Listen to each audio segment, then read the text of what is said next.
மாயா வினோத பரதேசி. எழுதியவர் வடுவூர் கே. துரைசாமி ஐயங்கார். பாகம் 3. அதிகாரம் 13. மொட்டை தலைக்கேற்ற பட்டுக்குல்லா. பகுதி 3. இடும்பன் சேர்வைக்காரனது கடிதம் கும்பகோணத்திற்கு போய் சேர்ந்த வரலாற்றை நாம் தெரிவிக்கும் முன் அவ்விடத்தில் மாசிலாமணி எவ்வித நிலைமையிலிருந்தான் என்பதை சுருக்கமாக கூறுவோம். அவன் மனோன்மணி அம்மாளை பலாத்காரமாய் எடுத்து வர ஆட்களை அனுப்ப அவர்கள் நமது போலி பெண்ணை அபகரித்து வந்ததும் அதன் பிறகு அவன் தனது ஆட்களையே புரோகிதர் முதலியோரைப் போல வேஷம் போட்டு அந்த பெண்ணை சாஸ்திரப்படி தான் கல்யாணம் செய்து கொள்வது போல நடித்து அவளை ஏமாற்ற எண்ண பிறருக்கு செய்ய நினைக்கும் கேடு தனக்கே வரும் என்ற நீதிப்படி அவனுக்கு வந்து வாய்த்த மணப்பெண்ணே பொய் வேஷமாக முடிந்ததும் அதன் பிறகு அவன் சோபன முகூர்த்தம் நடத்திய கோலாகலமும் முடிவில் மாரீசன் பொன்மானாய் வந்து மாயமாய் மறைந்து போனது போல அந்த மணப்பெண் அவனது ஜீவாதாரமான ரகசியத்தையும் கவர்ந்து கொண்டு போனதும் முன்னரே விஸ்தாரமாக கூறப்பட்டன அல்லவா? அதன் பிறகு ஞாயிற்றுக்கிழமையன்று சென்னையிலிருந்து வந்த சமாச்சார பத்திரிகையை படித்து மன்னார்குடி வேலாயுதம் பிள்ளை முதலியோர் அங்கஹீனப்பட்டு போனதாய் தவறாக வெளியிடப்பட்டிருந்த செய்தியை படித்து அவன் அழகளாவி ஆனந்த பரவசமடைந்து ஆகாயத்தில் துள்ளி குதித்து படத்தை வாரி இறைத்து அன்னதானம், வஸ்திரதானம், சுவாமி பூஜை முதலியவற்றை நடத்தி மெய் மறந்து மதோன்மத்தனாயிருக்க மறுநாள் அந்த விபரீத செய்தி பேரிடி போல அவனை தாக்கி அவனது இருமாப்பையும் களிப்பையும் குதூகலத்தையும் ஒரு நொடியில் துவம்சம் செய்து பஞ்சாய் பறக்க செய்ததும் முன்னரே கூறப்பட்டது. தான் தனது பகைவர்களுக்கு செய்ய எண்ணிய மகா பயங்கரமான கேடு தான் உயிருக்குயிராய் மதித்திருந்த ரமாமணி அம்மாள் முதலியோருக்கே வந்து வாய்த்து விட்டதே என்பதை எண்ண அவனது மனம் பொங்கி எழுந்து அப்படியே இடிந்து உட்கார்ந்து போய்விட்டது. வெட்கம், துக்கம், கோபம், அழுகை முதலிய பலவித உணர்ச்சிகள் ஒரே காலத்திலும் மாறி மாறி வீங்கி எழுந்து விவரிக்க இயலா வகையில் அவனை உழப்பின. ஆதலால் அந்த செய்தியை படித்தவுடன் தனது படுக்கையில் படுத்தவன் அன்னம், தண்ணீர் முதலிய எதையும் நாடாமல் அப்படியே சிந்தாகிரகந்தனாய் கிடந்து புரண்டு திங்கட்கிழமை பகலையும் இரவையும் கழித்தான். தான் செய்த சதி ஆலோசனை பலியாமல் போன ஏமாற்றம் ஒரு புறத்தில் வதைக்க தனது ஆறுயிர் கண்ணாட்டியான ரமாமணி அம்மாள் மூக்கறுப்பட்டு விகாரம் அடைந்து தான் அருவருக்கத்தக்க நிலைமையை அடைந்த ஆறா துயரம் இன்னொரு புறம் உழப்ப அவர்கள் சென்னையில் எவ்விதமான சிக்கலில் அகப்பட்டு கொண்டார்களோ என்ற கவலையும் அதனால் தனக்கு எவ்வித பொல்லாங்கு சம்பவிக்குமோ என்ற பெருந்திகிலும் எழுந்து அவனை கப்பிக்கொண்டன. ரமாமணியம்மாள் மாத்திரம் கல்யாண கும்பலில் நுழைந்து கொண்டு எதிரிகளுக்கு கெடுதல் செய்யும்படி தான் ஏற்பாடு செய்திருக்க அவளோடு அவளது தாய், தகப்பன் முதலிய மற்றவர்கள் எதற்காக போனார்கள் என்ற விஷயத்தை அவன் நினைத்து நினைத்து பார்த்து எவ்வித முடிவிற்கும் வரமாட்டாது தத்தளித்தான். அவர்களோடு சென்ற இடும்பன் சேர்வைக்காரனும் அவனது ஆட்களும் மறுநாளே திரும்பி கும்பகோணத்திற்கு வந்து சேராமல் இருந்தது அவனால் சகிக்க இயலாத வேதனையை உண்டாக்கி கொண்டிருந்தது. சென்னையில் உண்மையில் என்ன நடந்ததென்ற முழு விவரத்தையும் தான் தெரிந்து கொள்ள வேண்டும் என்ற ஆவல் பெருத்து காட்டு தீ போல அவனது மனத்தில் மூண்டு பற்றி எரிந்ததானாலும் அதை எப்படி அறிவது என்பதை உணராதவனாய் துடி துடித்து கிடந்தான். அந்த நிலைமையில் தானே நேரில் சென்னைக்கு போவது அவனுக்கு உசிதமாக தோன்றவில்லை. வேறு ஆட்களை அனுப்பினால் அவர்கள் ஏதாவது தவறு செய்து தனது கவலையையும் விசனத்தையும் அதிகரிக்க செய்து விடுவார்களோ என்ற நினைவும் தோன்றியது. ஆகவே அவன் தான் என்ன செய்வதென்பதை நிச்சயிக்க மாட்டாமல் எந்த நிமிஷத்தில் போலீசார் தன் தலைக்கு ஏதாவது பொல்லாங்கு கொண்டு வருவார்களோ என்று நினைத்து நினைத்து அப்படியே தவித்து கிடந்தான். தன்னிடத்தில் இருந்து தப்பிப்போன சோபன பெண் உடனே சென்னைக்கு போய் வேலாயுதம் பிள்ளை முதலியோரை எச்சரித்து தப்ப வைத்ததோடு அவர்களுக்கு பதிலாக ரமாமணி அம்மாள் முதலியோர் அகப்பட்டு கொள்ளும்படி செய்திருக்க வேண்டும் என்ற நினைவே முக்கியமாக தோன்றியது. அந்த பெண் கடைசி வரையில் பொய்யான வரலாறுகளை கூறி தன்னை முற்றிலும் ஏமாற்றிவிட்டாள் என்ற விஷயமும் அவனது மனத்தில் நன்றாகப்பட்டது. ஆகா, என்ன என்னுடைய அதிர்ஷ்டம்! நான் முன்பு வடிவாம்பாளை கொணர்ந்து கல்யாணம் செய்து கொள்ள எத்தனித்த காலத்தில் அவள் சுமார் ₹1,00,000 பெறத்தக்க ஆடை ஆபரணங்களோடு எதிரியிடம் போய் சேர்ந்தாள். அதுபோலவே இந்த பெண்ணும் போகும்போது சுமார் ₹1,00,000 மேல் பெறத்தக்க ஆடை ஆபரணங்களை அபகரித்து கொண்டு போனதோடு என்னுடைய முக்கியமான ரகசியத்தையும் தெரிந்து கொண்டு போய் நான் செய்த சதி ஆலோசனை எனக்கே வந்து வாய்க்கும்படி செய்து விட்டாளே. ஆகா, என்ன ஆச்சரியம் இது! இந்த பெண் யாராக இருப்பாள்? இவள் நம்முடைய பகைவருக்கு வேண்டிய மனுஷியா அல்லது அவர்களுக்கு விரோதியான மனுஷியா என்பது கூட தெரியவில்லையே என்று மாசிலாமணி பலவாறு எண்ணமிட்டு தத்தளித்திருக்க, மறுநாளாகிய செவ்வாய்க்கிழமையும் அவனுக்கு நரக வேதனையாக கழிந்தது. அன்றைய தினம் அவன் நிறமும் களைத்து போனமையால் படுக்கையில் இருந்தபடியே சொற்ப ஆகாரம் தருவித்து உட்கொண்டான்.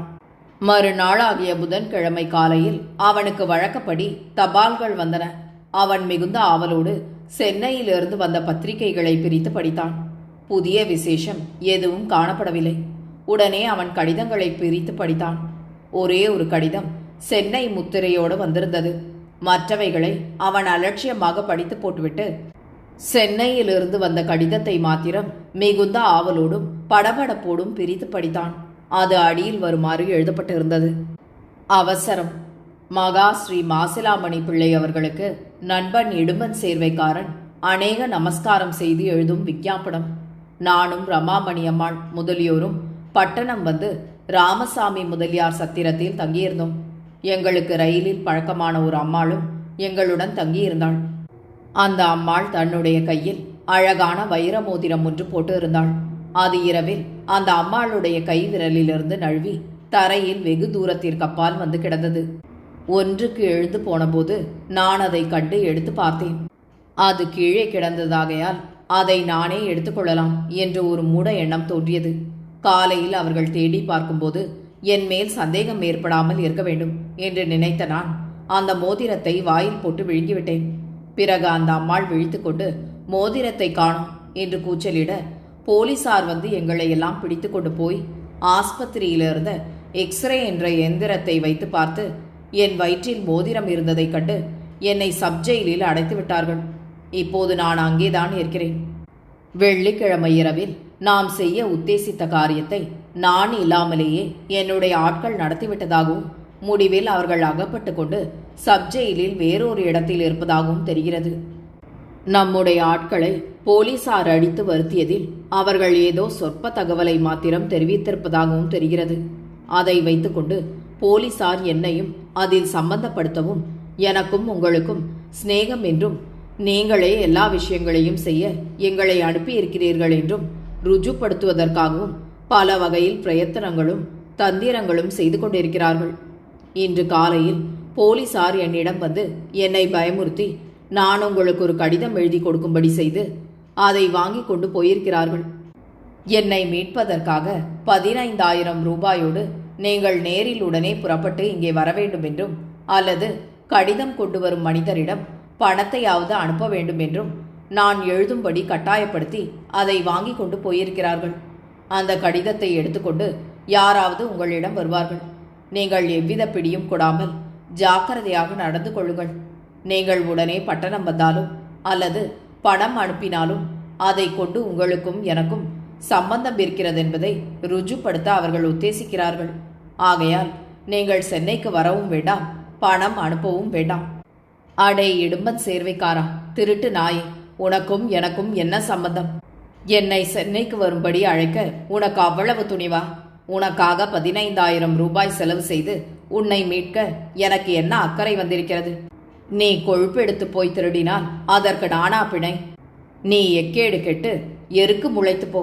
இனிமேல் நீ இப்படிப்பட்ட கடிதங்களை எனக்கு அனுப்பினால் உனக்கு தக்க சிக்ஷை நடத்தி வைப்பேன், ஜாக்கிரதை என்று நீங்கள் எனக்கு ஒரு கடிதம் எழுதி அந்த மனிதரிடம் கொடுத்து அனுப்பிவிடுங்கள். ஆனால் அவனை அனுப்பிய பின் நீங்கள் அதுபோல நடந்து என்னை கைவிடாதீர்கள். போலீசாருக்கு தெரியாமல் நீங்கள் உடனே நேரில் வந்தோ ஆட்களை அனுப்பியோ என்னை தப்ப வைக்க வழி தேடும்படி வணக்கமாக கேட்டுக்கொள்கிறேன். ஏதோ அற்ப புத்தியால் நான் இந்த தவறை செய்து போலீசாரிடம் அகப்பட்டு கொண்டேன். நான் இதுவரையில் உங்களுக்கு செய்துள்ள உதவிகளை நினைத்து இந்த சந்தர்ப்பத்தில் நீங்கள் என்னை கைவிடாமல் காப்பாற்ற வேண்டுகிறேன். இங்கே உள்ள பாராக்காரன் யோக்கியமான மனிதன். அவனுடைய உதவியால் நான் இந்த கடிதத்தை தபால் மூலமாக உங்களுக்கு அனுப்புகிறேன். அவனுக்கு ரூபாய் 100 தருவதாக சொல்லியிருக்கிறேன். உங்கள் பணம் வந்துதான் கொடுக்க வேண்டும். மற்ற விஷயங்களை மறுபடி எழுதுகிறேன். இந்த அபாய காலத்தில் இந்த ஏழையை கைவிடாமல் காப்பாற்றும்படி உங்கள் காலுக்கு 1000 கும்பிடு போட்டு வேண்டிக் கொள்ளும் உங்கள் அடிமை இடும்பன் சேர்வைக்காரன் என்று எழுதப்பட்டிருந்த கடிதத்தை படித்த மாசிலாமணி பெருத்த திகிலும் கலவரமும் அடைந்து கலகலத்து போனான். ஆகா, இங்கே வந்த பெண் என்னுடைய ரகசியத்தை போலீசாரிடம் தெரிவித்து விட்டாள் போலிருக்கிறதே. அதன் மேல் அவர்கள் என்னை அதில் சம்பந்தப்படுத்தும் பொருட்டு ஏதேதோ தந்திரமெல்லாம் செய்திருக்கிறார்கள் போலிருக்கிறதே. ஆகா, அவளை கொணர்ந்தது பெருத்த உபதிரவத்தில் அல்லவா கொண்டு போய்விட்டிருக்கிறது. இடும்பன் சேர்வைக்காரனுடைய ஆட்களையும் பிடித்து கொண்டு போய்விட்டார்கள் போலிருக்கிறதே. அவர்கள் என்னென்ன விஷயங்களை வெளியிட்டு விட்டார்களோ தெரியவில்லையே.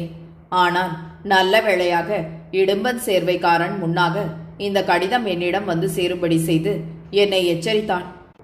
இந்த எழுத்து இடும்பன் சேர்வைக்காரனுடைய எழுத்தாகத்தான் இருக்கிறது. இது அவனால் எழுதப்பட்டது என்பதை பற்றி சந்தேகமில்லை. போலீஸ்காரன் வரட்டும், இடும்பன் சேர்வைக்காரன் எழுதியிருப்பது போலவே நடந்து கொள்கிறேன். போன இடத்தில் இந்த இடும்பன் சேர்வைக்காரனுக்கு அந்த மோதிரத்தை பார்த்தவுடன் புத்தி அற்ப புத்தியாய் போனதை என்னவென்று சொல்கிறது என்று தனக்குள் பலவாறு எண்ணமிட்டவனாயிருந்த காலத்தில் வேலைக்காரன் தோன்றி சென்னையிலிருந்து கடிதத்தோடு ஒருவர் வந்திருப்பதாகவும் அவர் நேரில் வந்து பார்த்து பேச விரும்புவதாகவும் கூறினான்.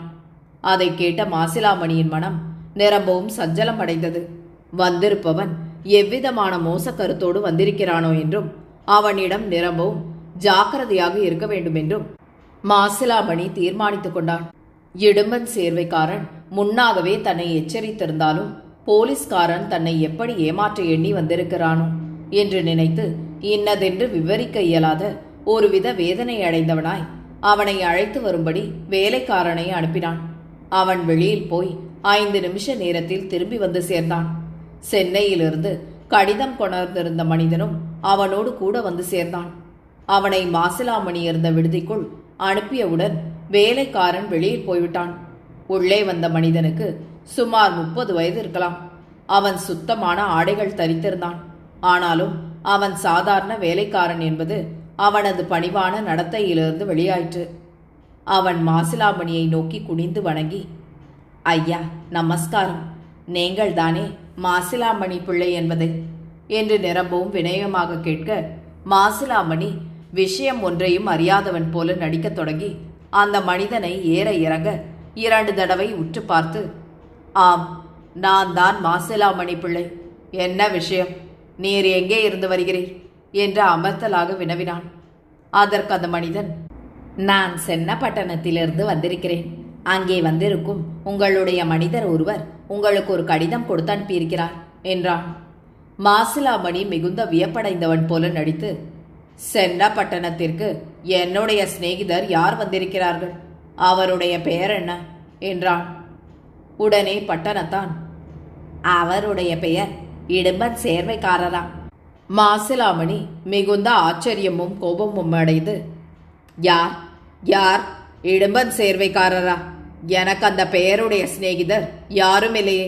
இந்த கடிதம் எனக்கு எழுதப்பட்டிருக்காது, வேறு யாருக்காவது எழுதப்பட்டிருக்கும். நீர் தப்பாக இதை என்னிடம் கொண்டு வந்திருக்கிறேன். அதற்கு பட்டணத்தான், இல்லை இல்லை, கும்பகோணம் பெரிய தெருவில் உள்ள வக்கீல் சட்டைநாத பிள்ளையினுடைய சகோதரர் மாசிலாமணி பிள்ளை என்று இந்த கடிதத்தில் மேல் விலாசம் எழுதப்பட்டிருக்கிறது. இந்த கடிதத்தை என்னிடம் கொடுத்து என்னை அனுப்பியவரும் அந்த விலாசத்தை தான் சொன்னார். நான் இந்த ஊருக்கு வந்து விசாரித்ததில் அந்த மேல் விலாசத்தில் குறிப்பிடப்பட்டுள்ள மனிதர் நீங்கள்தான் என்று என்னை இங்கே அனுப்பினார்கள். ஆகையால் அந்த சேர்வைக்காரர் உங்களுக்கு தான் இந்த கடிதத்தை அனுப்பியிருக்கிறார் போலிருக்கிறது. இதை வாங்கித்தான் பாருங்களே என்று கூறிய வண்ணம் தனது சட்டை பையில் இருந்த கடிதத்தை எடுத்து மரியாதையாக குனிந்து மாசிலாமணியிடம் கொடுத்தான். நிரம்பவும் அசட்டையாகவும் அலட்சியமாகவும் கடிதத்தை வாங்கி மாசிலாமணி அதை உடனே பிரித்து படிக்க ஆவல் கொள்ளாதவன் போல நடித்து அந்த மேல் விலாசத்தின் எழுத்தை உற்று கவனித்து, இந்த எழுத்து என்னாருடையதென்றே அடையாளமே தெரியவில்லையே. இந்த மேல் விலாசம் நீர் குறிக்கும் இடும்பன் சேர்வைக்காரரால் தான் எழுதப்பட்டதா? அவர் இதை எழுதிய போது நீர் பார்த்தீரா என்றான். அதற்கு பட்டணத்தான், இந்த மேல் விலாசம் அந்த இடும்பன் சேர்வைக்காரரால் எழுதப்பட்டதோ இல்லையோ என்பது எனக்கு தெரியாது என்றான். உடனே மாசிலாமணி, அந்த இடும்பன் சேர்வைக்காரருக்கும் உமக்கும் என்ன சம்பந்தம்? நீர் அவருடைய சிநேகிதரா என்றான். அதை கேட்ட பட்டணத்தான், அவருக்கும் எனக்கும் யாதொரு சம்பந்தமும் இல்லை. அவரை நான் பார்த்தது கூட இல்லை. இந்த கடிதம் என்னிடம் எப்படி வந்ததென்பதை நான் விவரமாக சொல்கிறேன். நான் ஒரு சாய்புவினிடம் குமாஸ்தாவாக இருக்கிறேன். அந்த சாய்புவின் பெயர் ஜானி ஜான் கான் சாஹிபு என்பது. அவர் ஒரு பெரிய கம்பெனியில் கஜான்சி உத்தியோகம் பார்க்கிறவர். அந்த கம்பெனியை சேர்ந்த பொக்கிஷத்தில் பெருத்த பணத்தொகை குறைவுபட்டதாம். கம்பெனியார் சாய்புவின் மேல் சந்தேகம் கொண்டு அவரை பிடித்து 2 தினங்களுக்கு முன் சிறைசாலையில் வைத்தார்கள். அவர் ஜாமீன் கொடுத்து விடுதலை பெற்று நேற்று வீடு வந்து சேர்ந்தார். சிறைசாலையில் அவர் இருந்த அறையில் இந்த இடுபன் சேர்வைக்காரர் ஏதோ குற்றத்திற்காக அடைப்பட்டிருக்கிறாராம். அவ்விடத்தில் என் எஜமானருக்கும் சேர்வைக்காரருக்கும் பரிச்சயமானதாம்.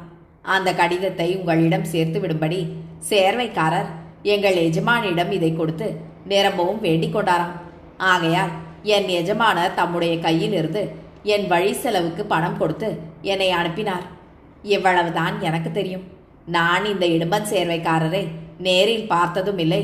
இந்த கடிதத்தை அவர்தான் எழுதினாரா என்பதும் அல்லது இதில் அவர் என்ன எழுதியிருக்கிறார் என்பதும் எனக்கு தெரியாது. நீங்கள் இதை பிரித்து பார்த்து ஏதாவது பதில் எழுதி கொடுத்தால் அதை எடுத்துக்கொண்டு நான் ஊருக்கு திரும்பி போகிறேன் என்று நிரம்பவும் வினயமாக கூறினான். மாசிலாமணி மிகுந்த ஆத்திரமும் வியப்பும் காட்டி, என்ன ஆச்சரியம் இது! இந்த கடிதத்தில் இருப்பது என்னுடைய மேல் விலாசமாகத்தான் இருக்கிறது. ஆனால் அந்த இடும்பன் சேர்வைக்காரன் இன்னார் என்பது எனக்கு விளங்கவில்லை. அதுவும் அன்றி சிறைசாலையில் இருப்பதாக சொல்லும் அந்த மனிதர் எனக்கு என்ன விஷயம் எழுதியிருக்கப் போகிறார் என்பதும் புலப்படவில்லை. இருக்கட்டும், மேல் விலாசம் என்னுடையதாக இருப்பதனால் நான் இதை பிரித்து பார்ப்பதில் கெடுதல் ஒன்றுமில்லை என்று கூறிய வண்ணம் கடிதத்தின் உரையை கிழித்து அதற்குள் இருந்த கடிதத்தை எடுத்து பிரித்து தன் மனதிற்குள்ளாகவே படிக்கத் தொடங்கினான். அதற்கு முன் இடும்பன் சேர்வைக்காரனிடத்திலிருந்து தபாலில் வந்த கடிதத்தில் கண்டிருந்தபடியே அதுவும் எழுதப்பட்டிருந்தது. அபாண்டமாக தன் மேல் ஒரு திருட்டு குற்றம் சுமத்தப்பட்டிருப்பதால் மாசிலாமணி உடனே 15,000 ரூபாயோடு புறப்பட்டு பட்டணம் வர வேண்டும் என்றும், வர முடியாவிட்டால் பணத்தை அந்த ஆள்வசம் கொடுத்து அனுப்ப வேண்டும் என்றும் எழுதப்பட்டிருந்ததை மாசிலாமணி படித்தபோது முதலில் வந்த கடிதத்திற்கும் அந்த 2வது கடிதத்திற்கும் முக்கியமான ஒரு பேதம் காணப்பட்டது. முதலில் வந்த கடிதத்தில் இடும்பன் சேர்வைக்காரன் கீழே கழன்று விழுந்து கிடந்த மோதிரத்தை தான் எடுத்து வாயில் போட்டு விழுங்கிவிட்டதாகவும், தான் ஏதோ புத்தி பிசகினால் அந்த திருட்டை செய்து விட்டதாகவும் ஒப்புக்கொண்டிருக்க, 2வது கடிதத்தில் அந்த திருட்டு தன்மேல் அபாண்டமாக சுமத்தப்பட்டிருப்பதாக அவன் எழுதியிருந்ததான முக்கியமான வேறுபாட்டை மாசிலாமணி கவனித்தான். அதற்குடனே அவனது மனத்தில் ஒரு சமாதானம் உண்டாகிவிட்டது.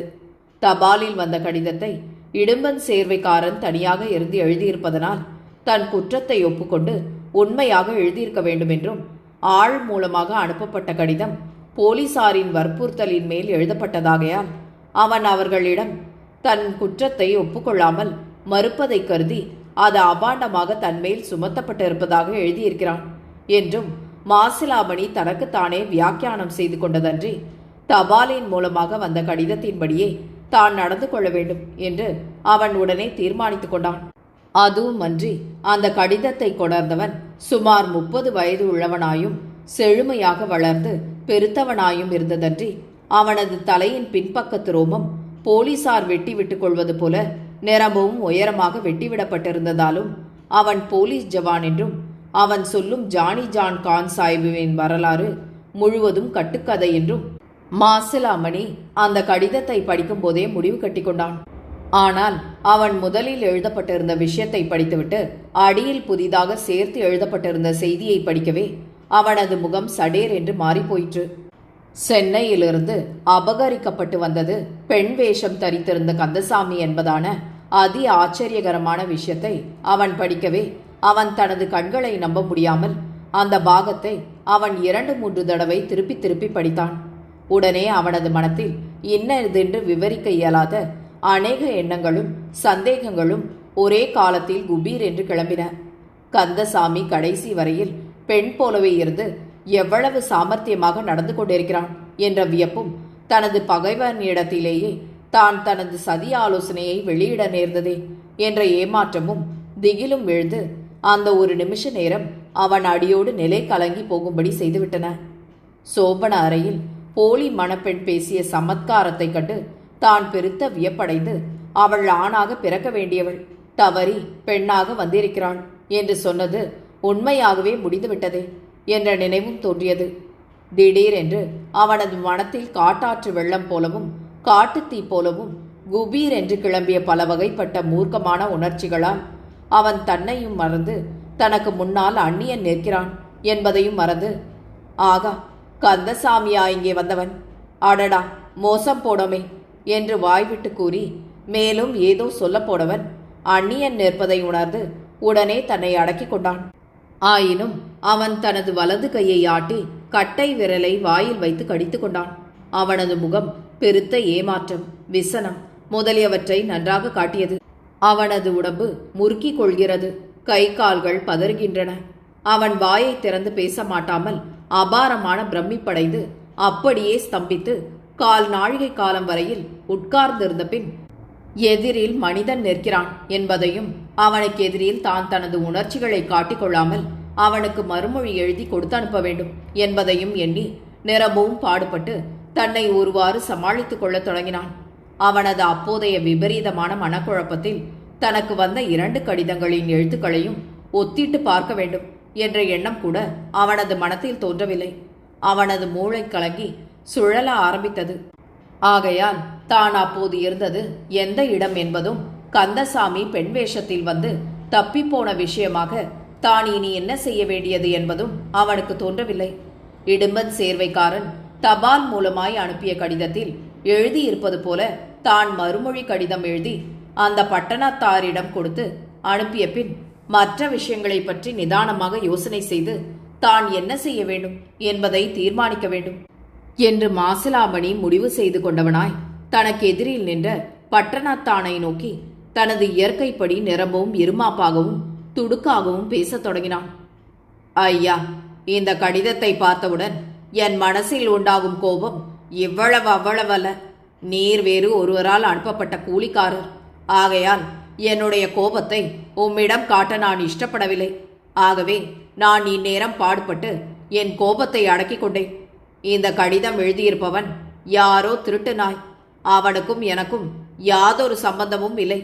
அவன் இதற்கு முன் இந்த ஊரானாய் இருக்கலாம். ஏதாவது யாசகத்தின் பொருட்டு அவன் என்னிடம் வந்து என்னை தெரிந்து கொண்டிருக்கலாம். ஆனால் அவன் இன்னான் என்பது எனக்கு தெரியவில்லை. அவன் கோரும் உதவியை செய்வதற்கும் நான் தயாராக இல்லை. அப்படிப்பட்ட சர்க்காருக்கு விரோதமான காரியத்தில் நான் ஒரு நாளும் இறங்கக்கூடியவன் அல்ல. இப்போது நான் சொன்னது போலவே ஒரு கடிதத்தில் எழுதி கொடுக்கிறேன். அதை கொண்டு போய் நீர் அவனிடம் சேர்த்து இனி இம்மாதிரியாக எனக்கு கடிதம் எழுத வேண்டாம் என்று நான் கண்டித்து சொன்னதாக சொல்லும். இந்த தடவை அவனை மன்னித்து விடுகிறேன். இனிமேல் இப்படிப்பட்ட கடிதம் வந்தால் அதை உடனே போலீசாருக்கு அனுப்பி அவன் மேல் சட்டப்படி நடவடிக்கை எடுத்துக்கொள்வதோடு கடிதம் கொண்டு வந்திருக்கிறவருக்கும் தக்க மரியாதை நடத்தி அனுப்புவேன் என்று மறக்காமல் அவனிடம் சொல்லும். தெரிகிறதா என்றான். அதை கேட்ட பட்டணத்தான், எனக்கு விஷயம் தெரியாது. என் எஜமானர் இதை உங்களிடம் கொடுத்து நீங்கள் கொடுக்கும் பதிலை வாங்கி கொண்டு வர சொன்னார். நீங்கள் எப்படி பதில் எழுதினாலும் அதை நான் வாங்கி கொண்டு போக தயார். பதிலே இல்லை என்றாலும் நான் உடனே புறப்பட்டு போக சித்தனாய் இருக்கிறேன். நீங்கள் சொன்னபடி நான் கூலிக்காரன். எனக்கு இதில் யாதொரு சம்பந்தமும் இல்லை என்றான். உடனே மாசிலாமணி தன் வாயால் சொன்னது போலவே ஒரு காகிதத்தில் எழுதி அதை ஒரு உறைக்குள் போட்டு ஒட்டி அந்த பட்டணத்தானிடம் கொடுக்க அவன் அதை பெற்று தான் போவதாக அவனிடம் கூறிய வண்ணம் அவ்விடத்தை விட்டு வெளியில் போய்விட்டான்.